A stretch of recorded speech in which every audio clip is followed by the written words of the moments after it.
Hello and welcome to VAFA Tragics, the show where we take a look at what's happened at all things VAFA in the past round. Round 11's done and dusted. A bit of a break coming up for the Premier to Premier C sides as the representative games take over. Division 1 to 4 and the under-19s and Club 18s will continue for the next week at least, as I welcome Brenton Mann. You'll certainly be running out there next Saturday for St John's. And we're pulling the boots on next Saturday, but I'm very much looking forward to a week off. The week after? Yeah, the week after that, yes. Marty Callagher, your team's running around in the under-19 Section 4 on this Saturday coming up, but then a week off. Looking forward to that? Both. Looking forward to the game this Saturday and looking forward to a week off. I think it's a great initiative, really, and even at the higher grades, I think it's a terrific initiative, the 2-week break. Just breaks up the season, I think. Yes. Yeah, for sure. So we all agree that it's the right thing to have a 2-week break? Yeah, you just can even head up the slopes for a bit. And well, I've heard other players are heading off overseas to Europe. No, I did not. I'm a public school boy. Heading to the slopes, well done. A lot of people heading overseas, actually, or to Bali, heading to warmer climes and getting out of the mud and running around at training. Good luck to them. I mean, if we think at most clubs, which would probably see that numbers would be dropping off at training, numbers would be reduced. Players are not that enthusiastic about it. It's cold, weather's miserable. They're probably carrying a little bit of flu every now and then. So why not? Why not reward them? It coincides with school holidays as well. So a lot of players do tend to go overseas at this time, and often where they'd be missing 2 or 3 games, they might only miss 1 if they can go for a 4-week period, particularly if you're in Premier to William Buck Premier down to Premier C. On to the matches. William Buck at Premier on the weekend, round 11 matches. We'll start our look at the matches at Old Trinity. They took on Collegians, and if there are any doubts about Old Trinity's campaign to date, which there haven't been many, Brenton, it was that they hadn't really buried a side or kicked a big score. They put that to bed on the weekend. They sure did, and they actually didn't have it all their own way. It was probably 20 minutes in the last quarter where they really pulled away from Collegians, who were very brave on the day, but fumbling below their knees. Trinity were just a lot cleaner below their knees. They fumbled. Collegians fumbled when they shouldn't have. Going inside 50, they really lack. They're really lacking targets inside 50. And 10 minutes into the first quarter, they were all over Trinity, and they could have snatched this one, but just that lack of target inside 50 and inefficient with the ball, and that really cost them. I was just going to ask, the speed of the game would have been up. It was a great game of footy, actually. It was free-flowing, it was end-to-end. Both sides really attacked through the corridor, but just Trinity were just that little bit class above. They used the footy a bit better. And I made a note that after the bye, Collegians, 3 losses in a row, they're averaging 76 points for and 108 points against, which is an average of about 4 goals a game that they're going down by. The bye was that little 3-week period in between there, and we had Collegians who had been on a run before then, and then of course they came to the bye at the Queen's birthday weekend. They've lost their 3 in that middle period. We talked about that middle 3 period. I'm sure they might be enjoying the bye coming up this time round because they can reset their season, Marty. They might. Well, I was going to ask, will they reset the season, or will it have a similar effect where it could be, that stop-start nature of it makes it really difficult to continue getting momentum? They're still in touch with the top 4. They've won 5. And they sit with Zavs and Blues at those 5 wins. They could scrape in, but if they snatch that win on Saturday, then they're right in it. Look, I think that it just goes to show when we look at all of the results and all of the games in the William Buck Premier, if you play for 4 quarters, you get the outcome. And so again, stringing together those 4 quarters will be really helpful. One team that didn't do that on the weekend was Old Scotch. They missed the mark as Blacks again set the world on fire in that opening term at Camberwell. Blacks have been averaging 5.5 goals in the opening quarter for the last 3 weeks of the year, and they've only lost 1 opening term since they won their first game to start their run. So Blacks with a 5-goal to 1 opening term. That was the lead they established, and from there on in, the Cardinals, they gradually clawed their way back into the game, but Blacks always with a comfortable ascendancy throughout the match. You're right, although the 5-goal start certainly helpful, but if we consider that after quarter time, I think there's note being made of this on the website when you look at the Premier Review, 61 to 52 was the score after quarter time. Yeah.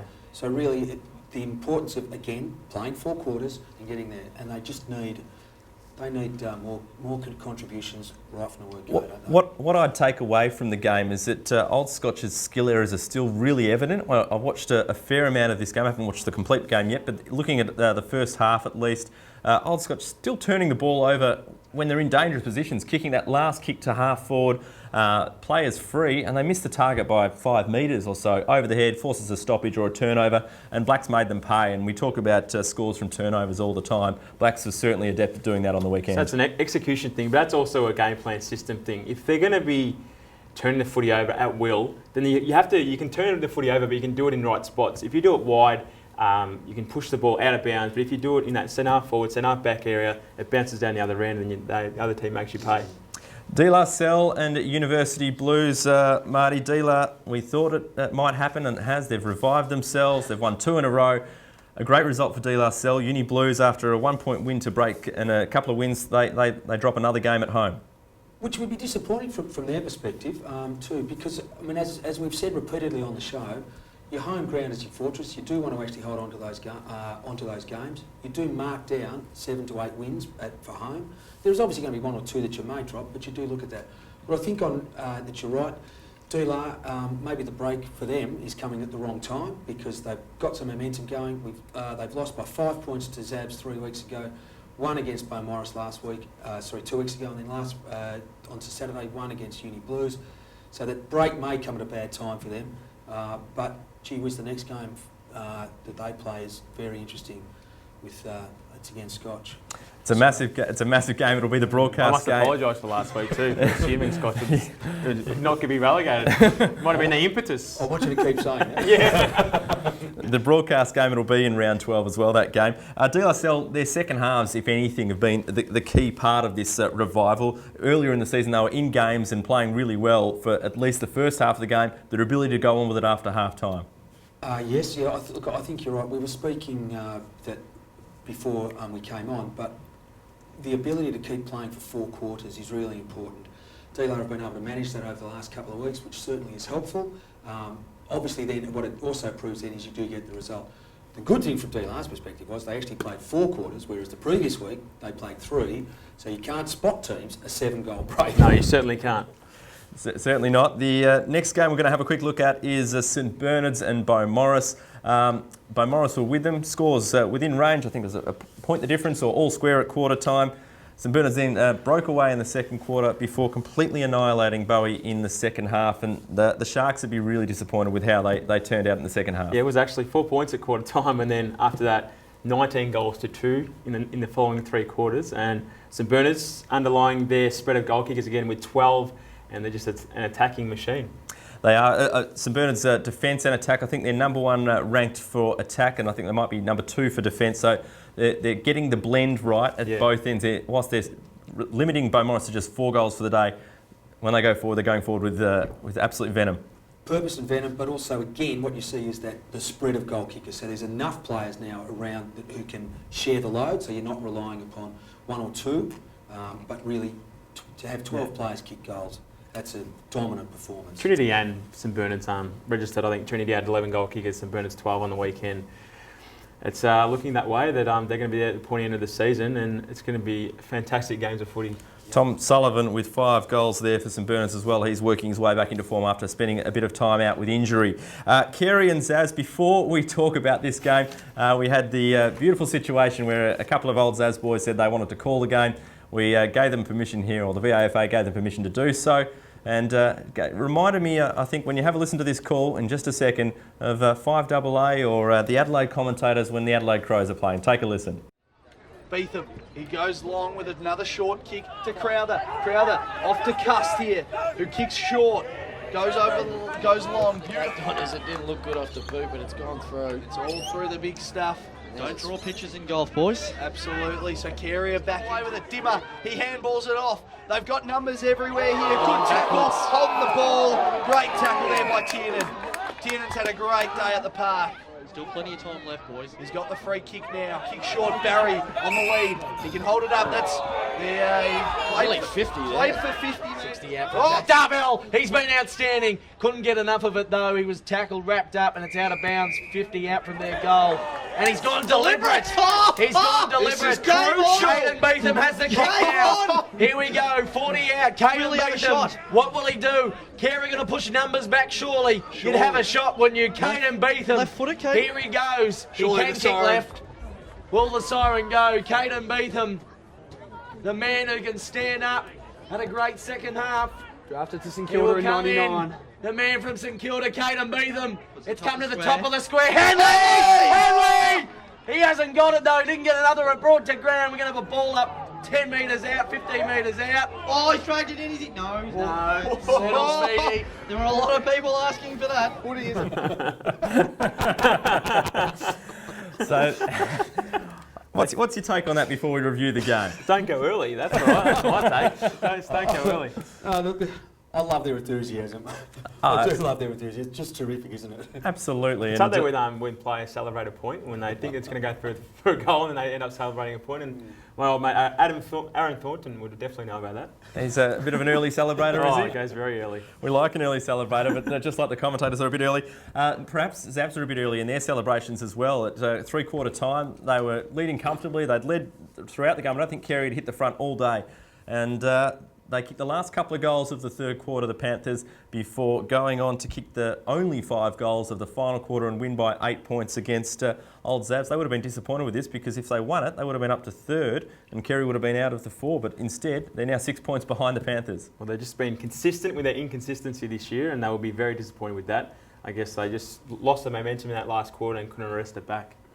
Yeah, look, there are a number of Jekyll and Hyde teams here, I think, in this competition. You know, to lose there, and as the game was being played at the college too, so that would be another disappointment for them to go back home, so to speak. But to lose that, very disappointing from their perspective. The other key note out of that game was the knee injury to Luke Ball. I heard him interview, his regular spot on 3AW on Saturday night. And he talked about the fact that he reckons he might have done a slight medial strain, but the scans will reveal more. So hopefully that's not his career at Old Zabs done and dusted after 2 games. We hope to see the champion former Collingwood and St Kilda player back out on the field in the not too distant future. Moving on to Premier B, and the results were pretty much as expected, but I guess not as expected in the way it was St Kevin's winning over St Bede's Mentone Tigers. It was quite comfortable in the end. Crushing win. And from all reports, and which we can see on the Vision 2, was that both Salopek and Stephen Gillam were dominant. But yeah, they just won every contest and every position all across the ground. So when they returned to the college, they certainly didn't waste that opportunity. Scobbs had their scare against the Roys 2 weeks ago. Is that what they needed, Marty? And do we see them going through the home and away season undefeated now? Look, I think they'd be favourite, wouldn't they? They'd have to be favourite to actually go through the season undefeated. Although that's a very dangerous assumption to make. Yeah, I think it's fraught with danger to go through undefeated. We saw with Therry last year going through the season undefeated, then they get done in both finals they play. Hawthorn as well. They lost the grand final, having not lost a game all year. So it's a tough thing to win every game for the year. Obviously, you don't want to lose. You want to win every week, but wins can mask deficiencies, we keep saying, and losses can highlight them. So, well, maybe the Fitzroy game brought out those deficiencies. You know, Fitzroy had them and they could have gone on with it, but St Kevin's found a way to win it. That's right. And from all reports, Stephen Gillam has been fantastic down there, playing forward. Really, he's a real general on the field and he's showing great leadership. I think that the effort to keep that level of consistency up across the year for the whole 18 to 20 games will be very hard for them. However, if any club in many ways is poised to be able to do that, it probably is St Kevin's, with very strong reserves, strong under-19, with 2 under-19 sides which are both strong, and their 2 Premier third sides are very strong. They've got 6 sides running around in the VAFA. Collectively, they've lost 9 games, so they're flying as a club. Yeah. Premier C, Old Ivanhoe had a bad loss at home to Monash Blues, going down by close enough to 8 goals on their home deck, conceding top spot in the same process of doing that. And another good win there for Oakley, who came from behind over Therry Penola. Certainly was. After Therry got out to a big start over the Lions there. So are Monash Blues, are they a smoky in Prem B? I see. I think they're more C. than Prem C. I think they're more than... That's a terrific result. Yeah, Old it Ivanhoe certainly is not a great place to go and visit on occasion. That was very disappointing. The thing that struck me was the margin. I guess Monash Blues have been very good this year, but Old Ivanhoe have been the top side. But to go down by 50 points at home, and then drop from first to third, and then you drop back. And I think Marsland are the side that... Let's not go early crow. No, we're not going early crow, but But I think Monash, I think they're more than a smoky. Yep. Brenton, quick summation of what's happening in divisions. You're our Division 2 expert. So tell us about what's happening in Division level. Division 2, Elstonwick with a great win out here. It's on Sport. I think it was on Sports Cover Arena. The scores were up there on the scoreboard when I came down, but it was a very surprising win over Old Eltham with a 4-point win, and also Old Paradians, who travel about as well as Week Old Milk. They had a big scare against Monash. They scraped over the line by 4 points. So that's Division 2. We'll get to some of the other divisions, I'm sure, in our next show when we come back from our break, because the divisions are playing next week. It's time now, though, for Good Day, Bad Day. Because you had a bad day. Marty, tell us who had a good day and who had a bad day. Well, I'm going to go with Brenton's call from just a second ago. Old Paradians, the aforementioned Old Paradians, a terrific 3-point win over Monash at East Caulfield. It is difficult, particularly in the lower grades, to travel, and so that is a terrific result for them to come over this side of town and get a win. They'll go back. It would have made the drive back much easier. My bad day is Old Camberwell. They are in it was a terrible result for them on the weekend, and they're in a whole world of pain. Brenton, who had a good day and a bad day? Good day for me was Elstonwick with their win over the Turtles, and bad day for me were Fitzroy with their very impressive performance against St Kevin's the week prior, and then have a very disappointing performance against Ajax this week, who now jump over them. Was that classic 8-point game, and Ajax are in touch with the 4 and Fitzroy slip, and honourable mention to Old Ivanhoe for their loss to Monash Blues. My good day is Old Melburnians. They moved to second with a thumping win over Parkdale Vultures at the expense of St Bede's Mentone Tigers and Old Brighton, Old Brighton still had a win, but they're just not quite at the level at the moment that Old Melburnians are going. They're just doing things nicely and going along quietly, OMs in Premier B. My bad day is the camera man or woman that went to the wrong ground on the weekend.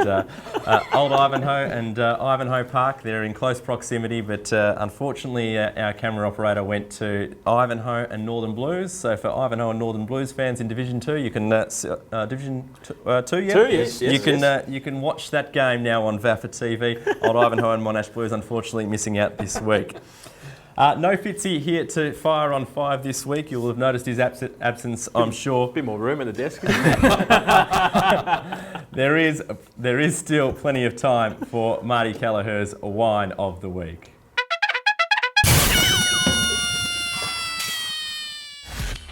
Thanks, Andrew. And this week we'll be looking at a Tabilk blend. It's a Rhone blend of Roussanne, Marsanne and Viognier. So Roussanne giving it nice richness, Marsanne crispness and acidity, and Viognier a lovely perfume. Terrific alternative to those people who have perhaps had more than enough of the Sauv Blanc revolution that has swept across Australia. Perhaps they're not willing yet to go back to the big buttery Chardonnay. So a wine like this from Tabilk, the Rhone blend, lovely accompaniment with light meats, light salads as we move hopefully towards some better weather very soon. After the break, this will be a great wine. So contact either me or Blair down here at headquarters and we can look after you in regards to that.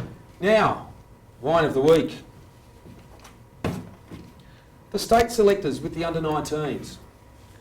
They're not in the gun, but I would suggest that when I look through the under-19 squad that's been selected to play on the over the break, I was very disappointed to actually see that there were no actual players who have been representing their club within the under-19 section. Now I recognise that the job of the selectors is quite hard and they want to go and see players playing against adults, playing at the highest level possible. However, what I would say is that there is a number of under-19 players representing their clubs within the under-19 sections who are certainly good enough to be playing in the state team. But also, I think another point to make here is that they'd probably be getting more game time, playing more important roles for their team rather than being, shall we say, 21 or 22 on the list. So a little bit of a pop at the state selectors in regards to that. It's an interesting call, Marty. I remember back to when I was playing more than about a decade ago, our under-19 side, we had a number of players picked from within our under-19 side that weren't necessarily playing senior footy. So it might have been a change in thought process from the selectors in recent years as well, just picking those guys playing senior footy. Under-23 Carnival this weekend, you can watch that of course. I think there'll be details on vafa.com.au. Make sure you get behind the Vic boys going down to Tassie to play in the Carnival, celebrating Tassie's 150th year in football as well. I'm sure we'll all be watching that, and if we're not, Certainly will. we're still playing footy, plenty of VAFA football in the divisions and under-19 sections. Yes, it certainly is. We host St John's host Richmond Central this week, and which is another will be a very tough match. They pushed us all the way earlier in the year, and they're a very plucky side who shouldn't be underestimated. Good luck, Brendan. Enjoy your break after that, the week after. Oh yes, we very enjoy it muchly. Just remember, bend the knees when you're going down those those slopes. I'm more of a snowboarder. Are you? Yeah. Well, still need to bend your Yeah, knees. still need to bend your knees. Exactly right. Marty, enjoy your break as well. Will do. Thank you, And Andrew. of course, don't forget the senior game, as well as the Premier Beta Division 4 game, and the under-19 representative teams will all be playing AFL Victoria country sides in Bendigo in 2 weeks' time. From there, check the VAFA website for details on coverage of those games as well. It's been great bringing you the Tragics again this week. We'll take a break for a couple of weeks and be back to review all the representative games and what's been happening over the past fortnight. We'll catch you then. See you next time.